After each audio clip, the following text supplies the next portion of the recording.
السلام علیکم۔ ارتقاء علم کے ایک اور خوبصورت سے ایپیسوڈ کے ساتھ میں محمد شکیل حسین، میرے ساتھ موجود ہے حمزہ ابن وسیم۔ حمزہ، میں موبائل اسکرین اسکرول کر رہا تھا اور ایک ویڈیو نظر سے گزری۔ صاحب شاید ان کا تعلق کرسچینٹی سے تھا۔ اس میں یہ بتا رہے تھے کہ پچھلی جو کتابیں گزری ہیں، تورات، انجیل اور زبور، اس میں تو جنت اور دوزخ کا ذکر ہی نہیں ہے۔ تو قرآن مجید میں یہ ایک نئی سی بات آئی تھی بالکل، کہ جنت بھی ہے اور دوزخ بھی ہے۔ مطلب اس شخص کا کہنے کا مطلب یہ تھا کہ محمد رسول اللہ سرکار دو عالم صلی اللہ تعالیٰ علیہ وآلہ وسلم نے دوزخ اور جنت کا خاکہ پیش کیا۔ اس کے بارے میں کیا کہنا چاہیں گے؟ شکیل، یہ جو اس طرح کی بات کی گئی ہے، تو میں اس میں یہ کہوں گا کہ یہ جو تورات، زبور، انجیل اور قرآن مجید کتابیں ہیں، ان کا پیغام اصل میں بنیادی طور پر ایک دوسرے سے مختلف ہے ہی نہیں۔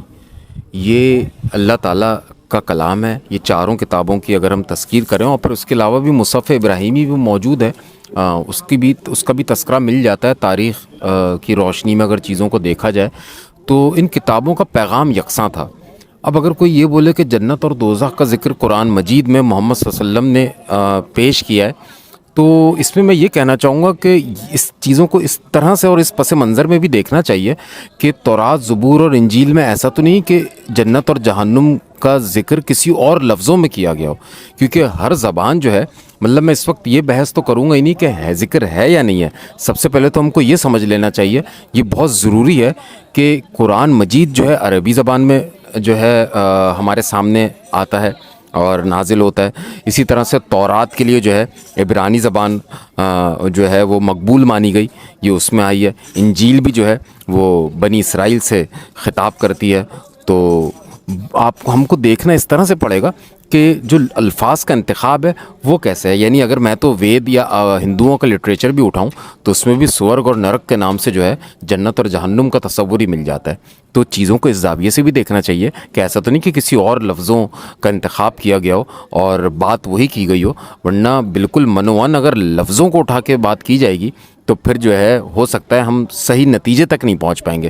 ہم کو تطبیق ضرور کرنی چاہیے۔ یعنی اگر ہم عیسائیوں کے لٹریچر میں دیکھیں، کرسچنز کے لٹریچر میں دیکھیں، تو ایک ہولی اسپرٹ بہت مشہور ہے۔ ہولی اسپرٹ کی جب بات آتی ہے تو اس کو اگر ہم عربی میں ترجمہ کریں اور ذرا سا دیکھیں ہمارے پاس کیا موجود ہے تاریخ کی روشنی میں، تو وہ روح القدس بن جاتا ہے ہمارے پاس ترجمے میں آ کے۔ اب روح القدس کیا ہے؟ تو روح القدس جو ہے وہ ایک مقدسات کی تشبیہ ہے۔ اب جب ہم اس کو اصطلاحی پس منظر میں دیکھتے ہیں تو ہمیں پتہ چلتا ہے روح القدس تو حضرت جبریل علیہ السلام کو کہا جا رہا ہے۔ ہمارے پاس آیت موجود ہیں، آیتوں میں اکثر جہاں پر روح کا تذکرہ ہے وہاں پہ جبریل علیہ السلام کی بات ہو رہی ہے۔ اب اگر میں روح القدس کا لفظ لے کے اور پھر بولوں کہ تورات اور بائبل میں جو ہے روح القدس کا تو کوئی ذکر ہی نہیں ہے، تو مجھے دیکھنا یہ پڑے گا کہ وہ زبان کو کس زبان میں کلام نازل ہوا ہے، اور پھر اس زبان کے اندر اس لفظ کے لیے کس لفظ کا انتخاب کیا جاتا تھا یا کس لفظ کا استعمال ہوتا تھا۔ وہی لفظ ہم کو ہو سکتا ہے تورات میں بھی مل جائے گا، انجیل میں بھی مل جائے گا، جیسے آج انگلش میں ترجمہ ہو کے وہ ہولی اسپرٹ بن گیا۔ تو چیزوں کو تھوڑا سا ان کے حقیقی پس منظر میں اور یہ دیکھ لینا چاہیے کہ ماضی کی روایتوں سے ایک جڑا ہوا جو ہمارے پاس سلسلہ ہے، اس میں کون سی چیزوں کی کس سطح پر اور کس طرح سے تعبیر کی گئی ہے۔ تو جب ہم کسی چیز کو بیان کرتے ہیں تو سب سے پہلے ہمیں یہی دیکھنا چاہیے کہ ماضی میں اگر اس چیز کی تذکیر پائی جاتی ہے تو میں ایک اس میں تھوڑی سی یہ بھی اضافہ کرنا چاہوں گا۔ ایک فلم میں دیکھ رہا تھا، دھرم سنکٹ میں پریش راول کی مووی تھی، اس میں انہوں نے ایک دم سے باتوں میں اس فلم میں یہ بولا تھا کہ وہ جو مہادیو ہیں وہی محمد ہیں، تو صلی اللہ علیہ وآلہ وسلم۔ تو میں یہ بتانا چاہ رہا ہوں کہ انہوں نے اپنے پاس جب اس کا ترجمہ کیا، اب میں یہ نہیں کہہ رہا کہ وہ مہادیو جو ہے وہ محمد کے لفظی معنوں میں آ رہا ہے یا نہیں آ رہا ہے، یا یہ ترجمہ صحیح ہے یا نہیں صحیح ہے، لیکن تاریخ کو دیکھنے کا ایک رخ یہ بھی ہوتا ہے کہ انہوں نے اپنی فلم میں اس طرح کی بات کر دی۔ تو جو ہے الفاظ کا پس منظر، اور ہمیں یہ دیکھ لینا چاہیے کہ کون سی کتاب کس زبان میں آئی ہے، اور پھر اس کے بعد تطبیق سے کام لینا چاہیے، اور پھر اس کے بعد کتابوں پر ایک الگ سے بحث ہوگی کہ کون سی کتاب تحریف زدہ ہے، کون سی نہیں ہے، اور کون سی بات جو ہے وہ قرآن مجید سے میچ کر رہی ہے، کون سی بات قرآن مجید سے میچ نہیں کر رہی ہے۔ یہ سب چیزیں پھر ایک الگ سے موضوع بحث بنے گا۔ جیسے لوگ کہتے ہیں کہ کہیں پہ قرآن مجید میں نہیں آیا کہ تورات جو ہے وہ حضرت موسیٰ علیہ السلام پر نازل ہوئی ہے، تو ادھر میں ایک یہ مثال دینا چاہوں گا کہ اگر ایک مضمون میں لکھ رہا ہوں اور ایک مضمون کا تسلسل میرا چل رہا ہے، میں ایک انسان ہوتے ہوئے ایک مضمون لکھ رہا ہوں اور میں اس میں بتا چکا ہوں کہ علامہ اقبال کون تھے, اور یہ بتا چکا ہوں کہ علامہ اقبال کا تعلق جو ہے وہ سیالکوٹ سے تھا, اور اس کے بعد پھر اسی مضمون کا تسلسل میں 4 مہینے بعد اگر شروع کر رہا ہوں تو ضروری نہیں سمجھوں گا کہ اب دوبارہ سے بتاؤں گا کہ علامہ اقبال سیالکوٹ میں پیدا ہوئے تھے. یہ ایک تسلسل چل رہا تھا, یہ روایت استقرار پا چکی تھی. اسی طرح سے تورات حضرت موسیٰ علیہ السلام پر نازل ہوئی ہے, یہ اتنا بڑا اسٹیبلش فیکٹ تھا کہ اس سے انکار ہی نہیں ہو سکتا تھا, اور پھر ہمارے پاس حدیث میں مل بھی جاتا ہے کہ تورات موسیٰ علیہ السلام پر نازل ہوئی تھی.